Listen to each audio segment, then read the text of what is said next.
হরে কৃষ্ণ। আজ 15ই পৌষ 1431 এবং 31শে ডিসেম্বর 2024 মঙ্গলবার। আজ আমি ভাগবতম পাঠ করছি। ভাগবতমের চতুর্থ স্কন্ধ প্রথম ভাগ, প্রথম অধ্যায় মনু কন্যাদের বংশাবলীর শ্লোক 61 থেকে অন্তিম শ্লোক 66। ওম নমো ভগবতে বাসুদেবায়। ওম নমো ভগবতে বাসুদেবায়।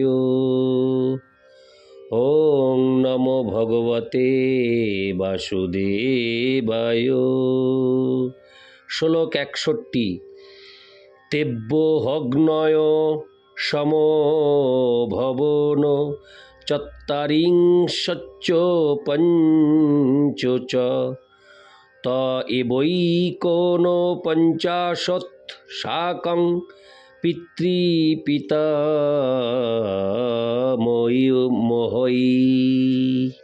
অনুবাদ: এই 3 পুত্র থেকে 45 বৎসরের 45 বংশধরের জন্ম হয়েছে এবং তারাও হচ্ছেন অগ্নিদেব। পিতা এবং পিতামহ সহ অগ্নিদেবের সংখ্যা মোট 49। তাৎপর্য: অগ্নি হচ্ছেন পিতামহ এবং তার পুত্রেরা হচ্ছেন পাবক, পবমান এবং সূচি। এই 4 জন এবং 45 জন পৌত্র সব মিলে 49 জন অগ্নিদেব রয়েছেন।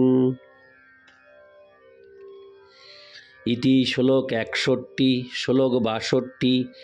বৈতানিকে কর্মাণি জন্নামভির্ব্রহ্মবাদিভিঃ আগ্নেয্য ইষ্টয়ো যজ্ঞে নিরূপন্তে হগ্নয়স্তুতে। অনুবাদ: নির্বিশেষবাদী ব্রাহ্মণদের যজ্ঞাগ্নিতে অর্পিত আহুতির ভোক্তা এই 49 জন অগ্নি দেবতা।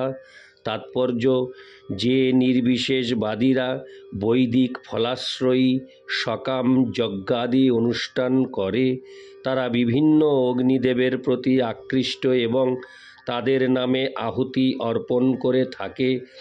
সেই 49 জন অগ্নি দেবতাদের বর্ণনা এখানে দেওয়া হয়েছে। ইতি শ্লোক 62। শ্লোক 63।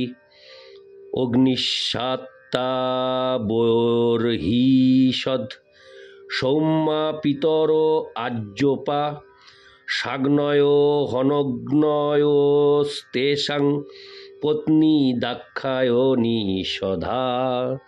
অনুবাদ: অগ্নিস্বাত্ত, বহির্ষদ, সৌম্য এবং আজ্যবগণ হচ্ছেন পিতা। তারা সাগ্নিক অথবা নিরগ্নিক। এই সমস্ত পিতৃদের পত্নী হচ্ছেন রাজা দক্ষের কন্যা সদা। ইতি শ্লোক 63। শ্লোক 64। তেভ্যো দধার কন্যে দে বয়ূনাং ধারিণীং সদা উভে তে ব্রহ্মবাদিনৌ জ্ঞান বিজ্ঞান পারগে। অনুবাদ: সদা, যাকে পিতৃদের সম্প্রদান করা হয়েছিল, তার বউনা এবং ধারিণী নামক 2টি কন্যা হয়। তারা উভয়েই ছিলেন নির্বিশেষবাদী এবং দিব্য ও বৈদিক জ্ঞানে পারদর্শী। ইতি শ্লোক 64।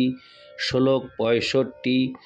ভবস্য পত্নী তু সতী ভবং দেব মনুব্রতা আত্মন সদৃশং পুত্রং ন লেভে গুণশীলত। অনুবাদ: সতী নামক ষোড়শতম কন্যাটি ছিলেন শিবের পত্নী। তিনি যদিও সর্বদা শ্রদ্ধা সহকারে তার পতির সেবায় যুক্ত ছিলেন, তবুও তার কোনো পুত্র হয়নি।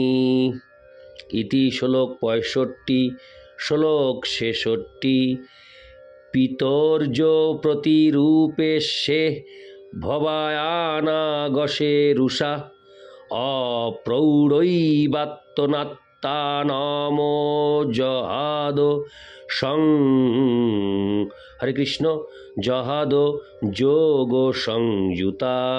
আমি শ্লোকটি আরেকবার পাঠ করছি। শ্লোক 66। পিতর্য প্রতিরূপে সে ভবায়ানাগসে রুষা অপ্রৌঢ়ৈবাত্তনাত্তা নমো জহাদ যোগ সংযুতা। অনুবাদ: শিব নির্দোষ হওয়া সত্ত্বেও সতীর পিতা দক্ষতার নিন্দা করতেন, তাই প্রৌঢ়ত্ব প্রাপ্তির পূর্বেই সতী যোগ প্রভাবে তার দেহত্যাগ করেছিলেন। তাৎপর্য: সমস্ত যোগীদের মধ্যে শিব প্রধান হওয়ার ফলে কখনো তার আবাস নির্মাণ করেননি। সতী ছিলেন একজন মহান রাজা দক্ষের কন্যা, এবং যেহেতু দক্ষের সর্বকনিষ্ঠা কন্যা সতী শিবকে তার পতিরূপে, হরে কৃষ্ণ, তার পতিরূপে মনোনয়ন করেছিলেন, তাই রাজা দক্ষ তার প্রতি খুব একটা সন্তুষ্ট ছিলেন না। সেই হেতু যখনই তার পিতার সঙ্গে তার সাক্ষাৎ হতো, তখনই তার পিতা অনর্থক তার পতির নিন্দা করতেন।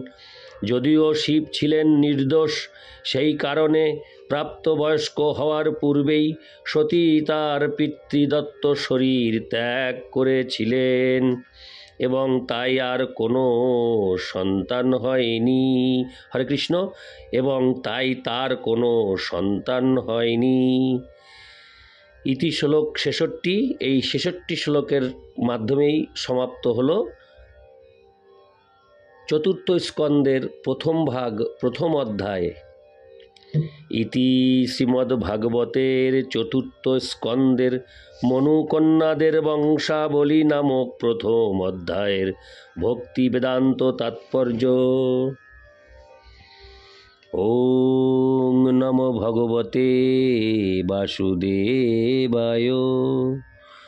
ওং নমো ভগবতে বাসুদেবায়।